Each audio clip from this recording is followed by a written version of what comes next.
नमस्ते मैत्रिणींनो, स्वागत आहे तुमचे कृषिका अँड फॅमिली या चॅनलमध्ये.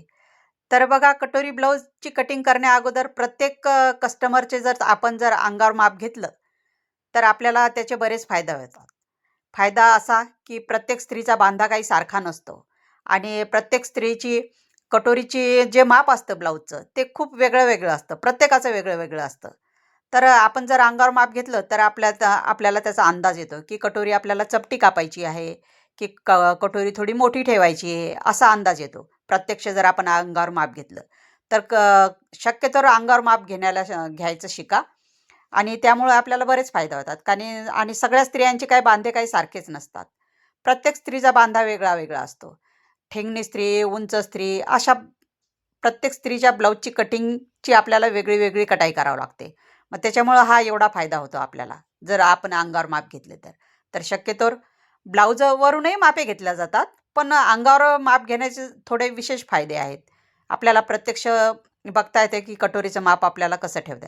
अंगा म्हणजे अंगावरही माप घेऊन कटिंग करता आली पाहिजे आणि ब्लाऊजच्या मापावरून सुद्धा कटिंग करता आली पाहिजे. दोन्ही पद्धतीचे कटिंग करता आली पाहिजे. असं नाही की अंगावरच माप घेतलं पाहिजे. अंगावर पण कटिंग करता आली पाहिजे अंगावर माप घेऊन आणि ब्लाऊजवरून सुद्धा. तर माझे असेच व्हिडिओ बघण्यासाठी लाईक करा, सबस्क्राईब करा. तर मी शक्यतोवर नवीन कस्टमर असले की मी शक्यतोवर अंगावरच माप घेते.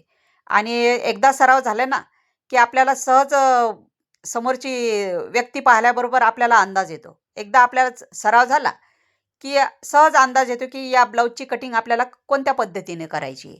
तर शक्यतोवर अंगावर माप घ्यायला शिका आणि ब्लाऊजची कटिंग सोप्यात सोपी करून टाका.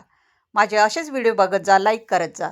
तर माझा अनुभव आहे की मी शक्यतोवर अंगावरच माप घेते आणि मला बरेच वर्ष झालेले, त्यामुळं माझा एवढा सराव झालेला आहे की समोरची व्यक्ती, समोरची स्त्री बघितल्याबरोबर मला अंदाज येतो की आपल्याला या ब्लाऊजची कटिंग कशी टाकायची आहे. तर तुम्ही जर हळूहळू सराव केला अंगावर मापे घेण्याची, तर त्याचा खूप फायदा होईल. तर शक्यतोवर अंगावर मापे घ्यायला शिका. आणि म्हणजे कसं आहे, क्रॉसपट्टी ही कटोरीच्या मापावर अवलंबून असते. आपल्याला क्रॉसपट्टी किती इंचावर कापायची हे छातीच्या मापावर अवलंबून असते. म्हणून एकदा प्रत्यक्ष जर आपण त्या स्त्रीला बघितलं, तर आपल्याला कटोरी केवढी ठेवायची आणि क्रॉसपट्टीचं माप किती ठेवायचं हे लक्षात येतं. आणि त्यामुळं काय होतं, मग कटोरी वरती जात नाही. आपण जर क्रॉसपट्टी जर बरोबर कापली तर कटोरी वरती जाणार नाही आणि क्रॉसपट्टीचं माप जर चुकलं तर क्रॉसपट्टी छातीवरती चढते.